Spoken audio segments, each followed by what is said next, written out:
to anyone who's watching this right now, you're actually first gonna see this on Hamman's Attic, which is why this has been uploaded here, and the reason why you're actually gonna be hearing this audio. This is gonna be cut out of the main upload, and I'm not gonna explain why that's the case here, but hey, you get to see a little behind the scenes as to what goes on in an unedited recording. The proper edited recording is gonna come out later. Alright.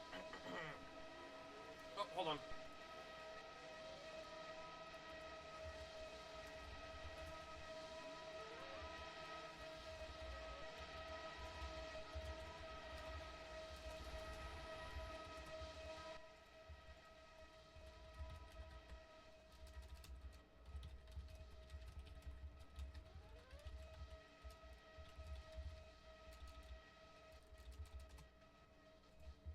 Alright, let's properly try this then. Wait, no shit! Oh, I didn't mean to press it! Insert commentary here. It's lights out and away we go, and Speed for Rage just gets a really, really good launch. He's going to be scoring points for HVSK, as he's actually the first confirmed reserve driver throughout all of this. You probably heard a thing or two about it in the intro, but yeah. On top of that, Beastimer, who switched to the Ferrari, has been actually making a pretty nice move on the rest of the field. Rufus, who I don't think has actually appeared in any races so far, has showed up with the 2022 car, and he's already making a bit of a statement because he's battling for second place. Beastimer's also doing a fairly good job as he's still sticking in third place. IGZ, a newcomer on the field who just barely managed to make their way into the actual race.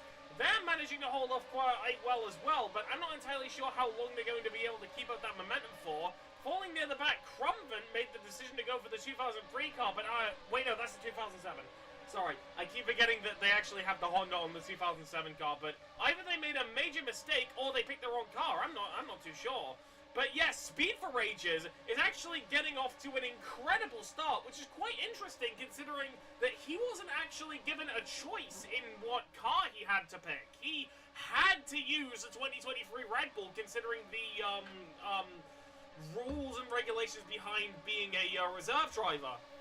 But now this is where things get interesting, because quite a lot of the field have picked the 2022 car, and the 2022 cars have the highest top speed in the entire game, so they're naturally going to be closing in on Speed for Rages quite a bit. I have a feeling that's taking about maybe 3/4 of a second out with each lap just on that individual straight, so that means that Speed for Rages has quite the uphill battle to face if he wants to try and maintain that lead. The 2023 car is definitely... Oh, we have a spin! Who is it? Who is it? Oh, it's Rufus! Rufus has such a good start, but I think he might have got a little bit too cocky with the sand trap and then spun it just around there. If that was JZ50, then that would have been so paradigm shifting that I couldn't even use the term again. But yeah, in this field of annual cars, RVR Catalan is actually doing a pretty good job keeping up with the 2021 Mercedes. Of course, I know that it's the silver paint job, and I know that's representing like the 2019 one, or 2018 one, or whatever. But that at its base is still the 2021 Mercedes. So yeah. Hold on, they're actually closing the gap quite a bit, and Beastimer is now starting to make a lunge on Speed for Ages. Remember, these two in this race are direct rivals. Depending on who stands on top here, that is going to determine who gets the most point between third place and second place. Because, like I said, Speed for Ages isn't scoring for himself. He is scoring for HVSK. That's hence why he's using the same car as he did beforehand. However, now he has the problem of JZ50 as well. And I have a feeling that Speed for Ages' main goal is to just finish ahead of JZ50 and gain more points than him. The first one seems to be something that's manageable, but the second one seems to be something that's fairly tricky considering the additional bonus points JZ is going to get for deciding to pick the 2022 car. The name was escaping my head. Hold on, I think Beastimer might have made some form of a blunder because that gap is starting to shrink again. Or is it? I might be getting a little confused. Hold on, the fastest lap is still currently held by Speed for Ages, though. That could be, those additional 2 points for him could be really nice to just sort of put him out of the danger zone from Jay-Z. Because if they finish in the positions they're in now, then Speed for Ages is going to score more points than JZ50 by Oh, and it's a spin! It's a spin for Speed for Ages! HVSK's points plummet down the order as now he has a massive hill to try and climb to bring himself all the way back. He started with a chance to try and take the entire race, but now he has such a large mountain to climb. HVSK, I feel like, is not going to be happy after that. But yeah, that's once again, for the 4th race in a row now, put Beastiver in a comfortable leading spot. But this time, he's not doing it with the 2021 car. He made a bold prediction by trying to guess what JZ would go for, and he guessed it perfectly, picking the fastest 2022 car, while JZ picked one of the slowest. Because JZ's trying to go for bonus points, right? Well, Beastman is seemingly trying to do all he can to try and go for positions, and if that costs him 2 bonus points, that's fine in his eyes. We're only 4 laps in, and already there's been so much chaos that's been happening on the track. So, yeah. Hold on, let me play through the rest of the field. There's actually a really close battle between IGZD and Crumford. And hell, Hamburger 428 is having a battle with Rufus after they've been somewhat falling down the order after that spin. Really, this is the thing I like about this league. The fact that if you look further back, these battles for points are going to matter so much more, specifically because of the points that each car represents. It makes it more interesting for the midfield fights, where normally it's just sort of, oh, and Rufus! Rufus spins again! Rufus is starting to fall down the order once more, and wait, did Speed for Ages make a mistake as well? I think Speed for Ages might have made a second spin out, as he plummets down the order even more, having his position potentially threatened by 6th, 7th, 8th, 9th, everyone across the board. Oh my god! This is a truly disastrous race for HVSK and all of the points that he's been building up, because at this rate, HVSK is going to have so much higher of a hill to try and climb if he wants to still win the championship. But remember, if Speed for Ages still ends up scoring championship critical points, he will be given an honorary champions role. But the other one is if he just scores the most points for a reserve driver. And currently, considering the position he's in, it's not looking good for him.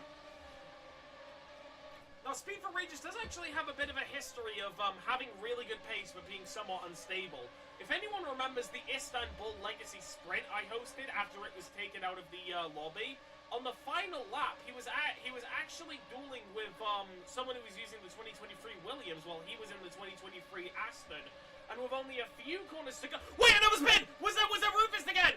It's Rufus again! Rufus falls down the order even further! I'm starting to think that someone poured oil all over the track because... It's another spin! Who spun it? Ibrandon! What's even happening with all of the spins? At this point, I would say that it could have been a viable choice to pick the 1992 car, considering how much everyone else is losing it. Oh my god. So yeah, Speed for Ages has a lot of ground to make up if he wants to try and bring himself up the field. Hamburger, on his first race in the 2007 car, is now fending off a name as legendary as Speed for Ages in a vehicle that's far slower than it. Think about it. That's the most dominant Red Bull ever, and that's the most dominant Toro Rosso ever. This is... wow! I'm very interested to see, like, who's gonna win this battle in the long run, because that is quite the sight right there. Okay, flicking through the rest of the order, RVR Catalan seems to be keeping themselves fairly consistent throughout the running time. And now, RVR Catalan has always been a driver who's been relatively consistent, but they've never actually been able to get to the top step of the podium, having multiple podiums, but no wins. I feel like Catalan sometimes dreams of changing that, but it's seeming like so far... And Hamburger spins! How many people are gonna spin in this race? Oh my god! At this point, I may not even need to make the highlights. This really speaks for itself. We're only 7 laps in and already this many spin... Did what happened? Hey, who was that? IGZ? IGZ, you're gonna potentially fall all the way to the back of the pack. Okay, never mind. Soviet, and it's like 12 or 2 laps behind. Jesus Christ. What is even happening? Okay, now, after this series of blunders, spins, and every other kind of mistake you can think of, Hamburger is now battling with one of the other 2007s on the field, Crumben. And they're getting closer and closer by the moment, but at the same time, Rufus, who's had more spins than Stroll, is starting to try and have a battle with them as well. Now, he was actually briefly battling for the lead, and I think he actually had the fastest lap in practice. I'll definitely have to look back at that to see if we can confirm it, but after all of these spins, I'm starting to think that he's more of a burst pace over consistency kind of guy, because you don't spin this many times at a stage that's completely flat and tell me otherwise. Beastem has still been able to keep things relatively consistent, and he's actually took back the fastest lap, and Jay-Z tried to take it as well, and they got super duper close to each other, but Beastem in the end was just barely able to clutch it. Now, whether that's going to stand for the rest of the race, I'm not too sure, because we know from the weather reports that the track is going to be completely bone dry, so that means that these drivers are pretty much guaranteed to pick up another set of the soft compound tire. The question is, who's going to be faster on the draw for the fastest lap? So far it's looking like Beastemer, but the book isn't closed just yet. Oh boy, really seeing how scattered the field has gotten in this race has been quite an interesting experience. Oh look, it's my boy, Soviet in it, 3 laps down in an Alpine. Gonna rep the coolest team. Woo! Anyway. Oh, hang on.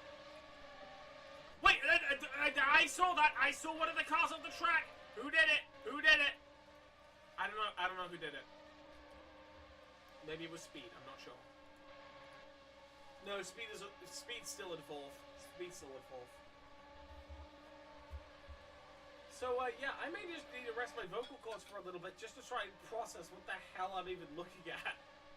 Because, like, wow, I didn't expect Loserline to be this tough of a track. Okay, it's seeming like the fastest laps are still staying relatively static from the front group, so, yeah.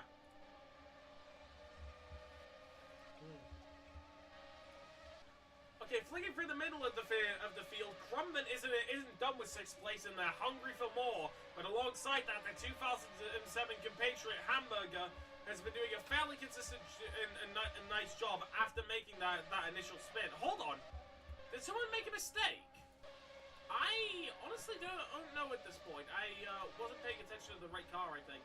Hold on, wait, Jay-Z hits it.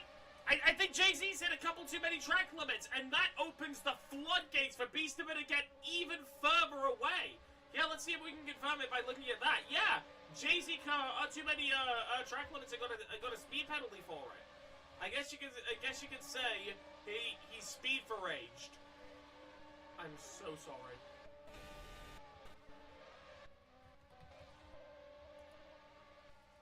Okay, we now reach the double-digit points, and we're nearing the halfway mark for the race. RVR Catalan actually nearly had a couple of slips in the midst of all of that, but they're seeming to keep it relatively consistent despite the absurd tire wear of the 2021 car. Remember, they've been on that same soft compound for about 10 laps now, and considering how quickly the tires wear on that thing, they are going to be suffering. So Speed for Rages may still have a chance to catch up to RVR Catalan and secure a podium after the mess that he's been through so far. Hold on, there's a proper duel happening right here. Hamburger and Crumben are now fighting it out duking it out for 5th place. It's all going to come down to who gets the better line for these next couple curves. Crumben goes for something that's a little bit more gutsy, but at the end of the day, Hamburger's being able to carry more speed. I'm not entirely sure who that's giving an advantage to. It's seeming like Crumben. Hamburger takes a wider lines and bring in speed, and just look at the differences between the lines they're taking. something about, like, them varying their lines on such a flat track where the best line isn't entirely obvious. That's one of the reasons I like Lose-A-Lie in this game in particular. Not really anywhere else, just in this game. Like I said, Formula Apex has this weird thing where it can make tracks that aren't that good for F1 really good for Formula Apex. I can't even really describe it. But yeah, the battle between Crumbin and Hamburger is still raging on as usual. I feel like one of them might have switched spots, but I don't know how much longer that's going to last for. They're not necessarily battling for that many points, but only one of them can stay in the top 5. So there is quite a lot of pride that's on the line with this battle. And it's seeming like with a really nice line into there. Oh wait, no, I think he botched it. Yeah, he's lost way more speed after that weird entry. He's completely botched it. But now, cutting further forward in the field, RVR Catalan is really starting to feel the pain of the worn tires now, as Speed for Ages is getting closer and closer and closer and closer. Again, I'm not entirely sure what's going to happen here, considering that spins have been very frequent throughout the rest of the field, and all it takes is one for the dynamic to completely shift. And hell, we're on the cusp of Beastiver getting a 4-race-long win streak. I had a feeling it was going to be good, but wow, he is taking this Red Bull by the horns. That joke would have landed better if he was using the Red Bull for that race, but I digress.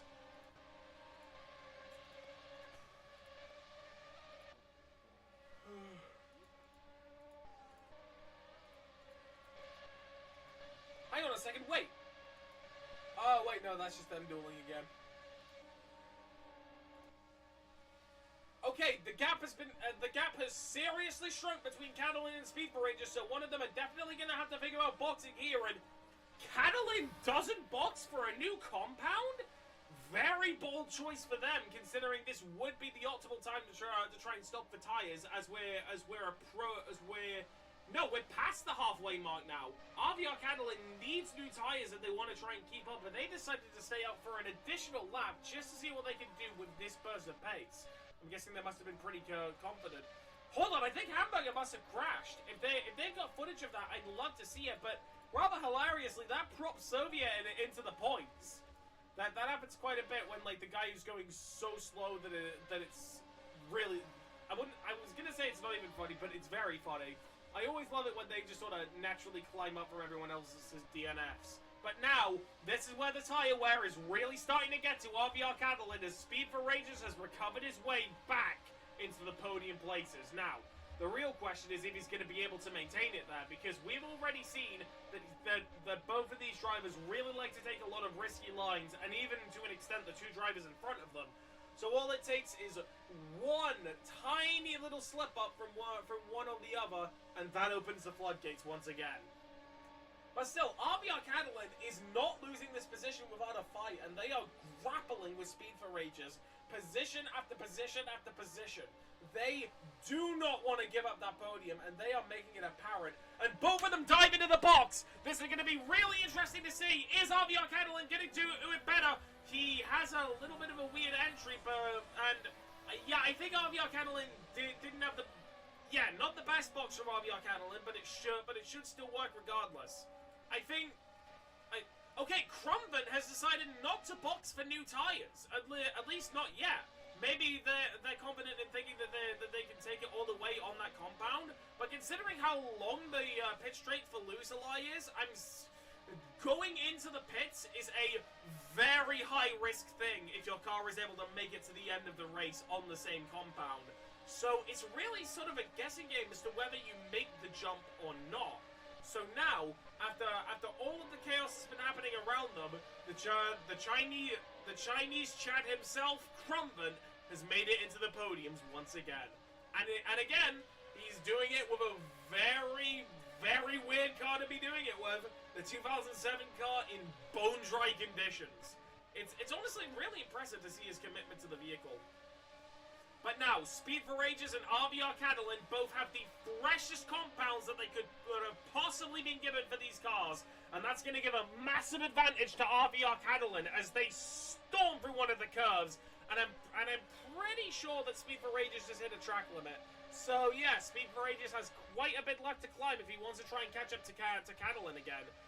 And it may say that was a battle for fourth, but that's because we haven't seen what Crumban's going to do with the pits yet. That could very much change at any moment.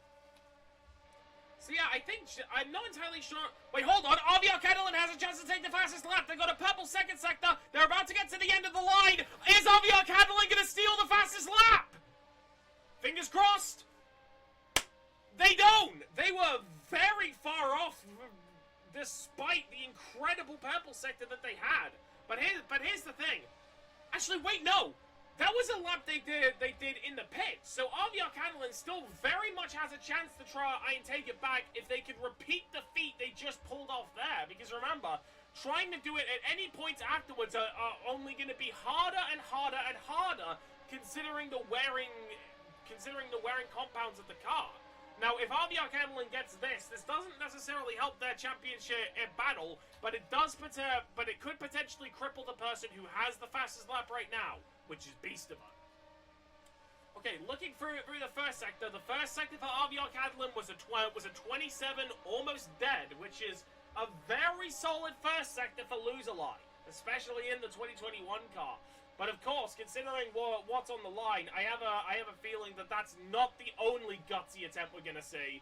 But remember, Loserline is absolutely covered with track limits, so any of those really tight curves are being taken with a lot of risk from Catalan's perspective.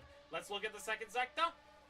It's a yellow sector. It's not the best one, but I feel like they still got relatively close. I'm not sure how good this lap is gonna be. I don't think it's fastest lap material, but let's wait and see what the results are.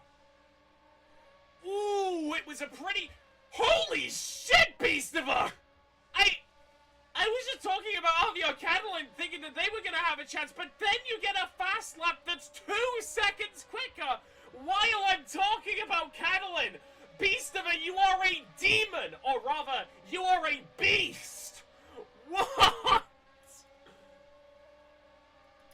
Oh, we have a disconnection! Okay, let me explain this to, Hamburger. Hold on. Okay.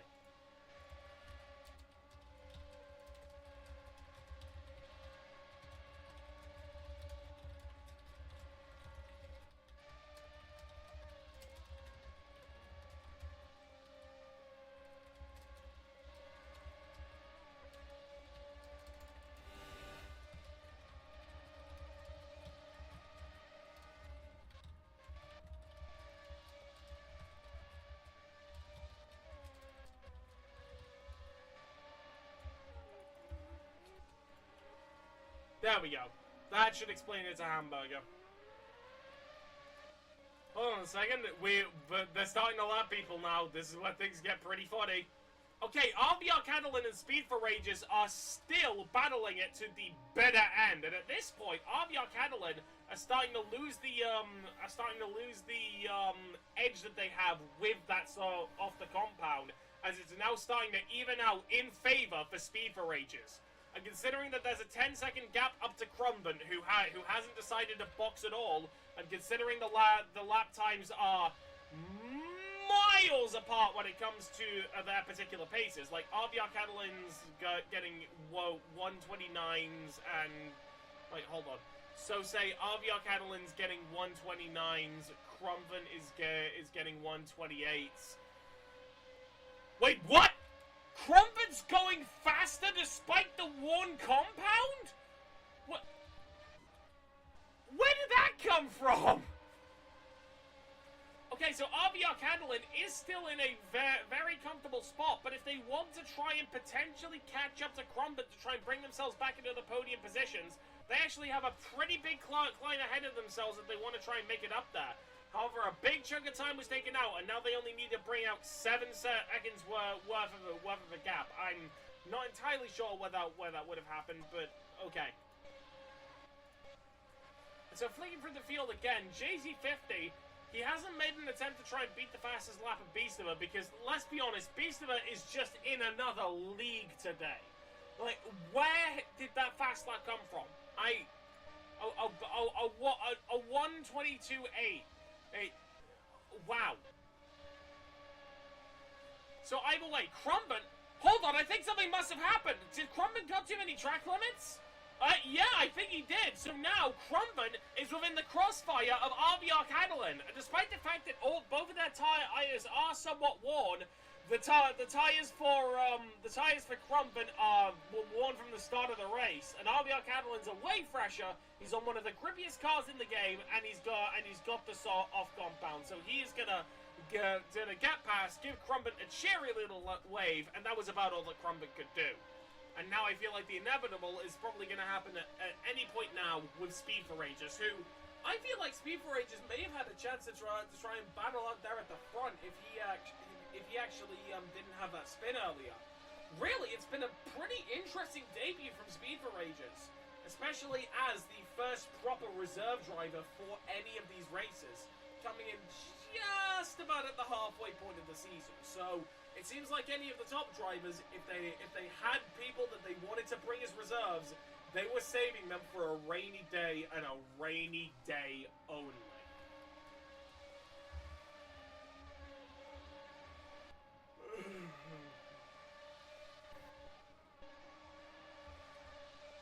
Okay, Speed for Ages has DRS on Crumben. He has the car with the higher top speed. He presumably has a little shred of ERS.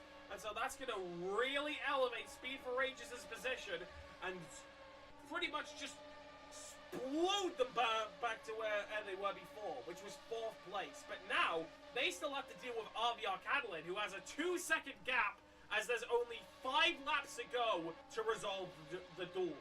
And remember, according to the rules that were established in the previous race, if they don't get lapped by Beastama, then they're going to take that duel all the way to the finish line.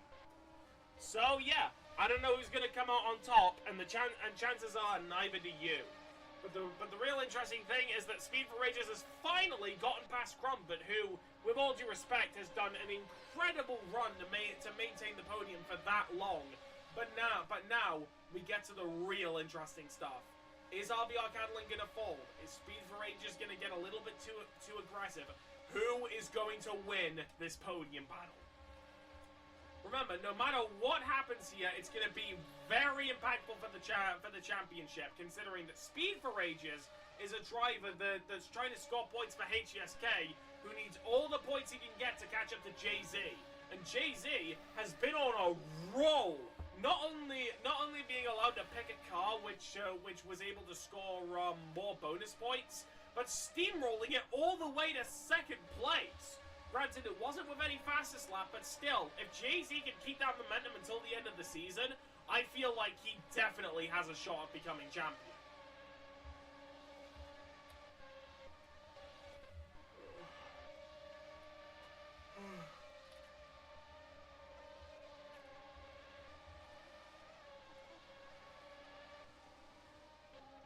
Now my mind's starting to kind of struggle to formulate proper thoughts, so I'm just going to sit back for a bit and wait for something insane to happen. I mean, this part I can edit out when I get to the proper edit, but you guys are seeing the unfiltered replay if you're seeing this part that's left in the video. Because I feel like there's actually going to be a lot of small edits I want to do when I eventually get around to making the full video for this. Oh boy. Okay, and as a reminder, if you're spectating a race and commentating it, don't bring milk. It may taste nice, but my throat is questioning how it still exists. Wait, is Speed for Ages in the DRS zone? I feel like it's going to be close. No, he's not. He just about misses it. So he's going to have to wait just a little bit longer to try and potentially get DRS from RVR Catalan. But still, considering the amount of straights that are on this track and subsequently or consequentially or however you say it, the amount of DRS zones on the track are higher than 1, that means that Speed for Ages didn't just lose his last chance by missing that little blip of DRS right there. Actually, wait, is there more than 1 DRS section? I don't know. Hold on a minute, this is the track that looks like the hands, so probably not. okay, I'm confusing myself at this point, but this race is total chaos to the point where I don't even think you can blame me. Like, what the hell is even going on? I especially feel somewhat confused about the whole Speed for Ages thing, considering that he actually had some very good pace early on and was even leading for a little bit. It really does go to show that even though these drivers look like they're doing a routine of how often they get the consistency down, do keep in mind that these are 23 laps of super precise inputs on top of making sure that your tires make it to the end, weather prediction, car planning, all of that stuff. So there's far more that goes into this than what seems to be on the surface. But now, this is where things get interesting, is with 3 laps to go, Speed for Rages has finally reached the DRS zone of RVR Catalan, who's starting to have their tires be very, very worn after straining them trying to keep ahead of Speed for Rages. The real question is if Speed for Rages will be able to catch up enough to make the inevitable DRS he's going to get in a little bit count. Because he's already starting to lose that bit of an advantage he got there.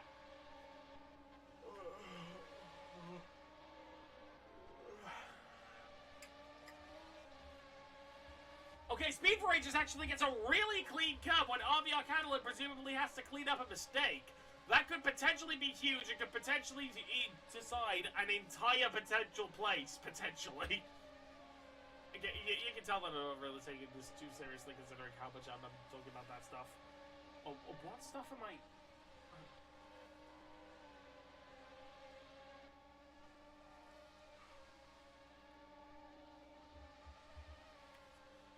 Hold on.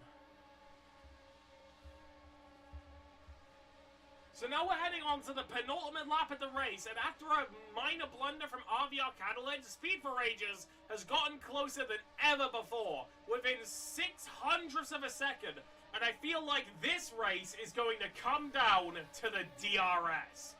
Speed for Ages ends up getting it, so naturally, he's got a good chance to try and catch up and take the position. Does Speed for Ages have the chance? He's got the momentum, he's got the idea, he's got the pace, but he just has to put it all together in one very nice and neatly wrapped package.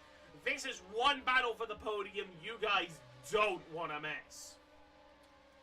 Okay, Speed for Ages is getting very close to RVR Catalan now. Like we're talking, if this was F1, this would be in danger of causing a collision close. And it's seeming like Speed for Ages has finally found that line by taking that curve much smoother. But remember, we do still have a lap and a half to decide the podium spots between Speed for Ages, who's scoring for HESK, and RVR Catalan, who's scoring for their own pride. And now, Beastifer has actually made it to the final lap of the race, and I'm going to comment on their domination in a little bit, but I just want to check this, because this is one of the last chances for a DRS zone. Speed for Ages moves themselves ahead. Now I feel like they probably have a chance to play the DRS game, where one of them might go intentionally a little bit slower, so they can get DRS off of the other person. But it's seeming like Speed for Ages... Wait, hold on. Who's gonna win the DRS game here? Will it be Speed for Ages? Will it be RVR Catalan? Who gets DRS on the main straight? It's Catalan! Wait, nobody! Nobody got DRS on the main straight! Speed for Ages played that perfectly by threading such a close needle to RVR Catalan to the point where the detection didn't work. And now he's got an advantage considering there's very few DRS zones left and the tires for RVR Catalan are super duper worn.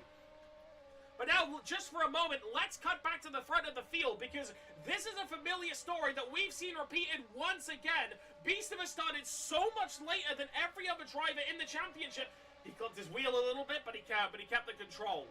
He kept really nice control. But now, with a variety of cars, he brings himself to the front of the podium once again. It was 1 win, it was 2 wins, it was a crashed Alpine, it was 3 wins, and now it's 4 wins for Beastifer as he takes home the checkered flag for the Qatar Grand Prix and bags the fastest fastest lap as well. JC50 finishes in second place after a very good damage control race from him. He's probably wishing he could have done more with Beastivo, but it was still a good attempt from him. And Speed for Ages has gotten so much more momentum on RVR Catalan now. I feel like the only way RVR Catalan can take this is if Speed for Ages makes one more major mistake, and there are a couple corners left, so don't count your chickens before they hatch. There's only one major curve left, and I feel like with this, Speed for Ages is probably in the safe zone. Yes, Speed for Ages, after a really absurd slip quite early on, secures third place and secures a bunch of bonus points for HVSK. It wasn't the easiest path to getting there, but he finds himself on the podium as a reserve driver. It was a very good showing from everyone today, and I'm impressed by what I saw from all of it. And Crumvin, just for some style points, decides to finish the race by diving through the pit lane. So yeah, thank you for coming, everyone, and I'll see you next week.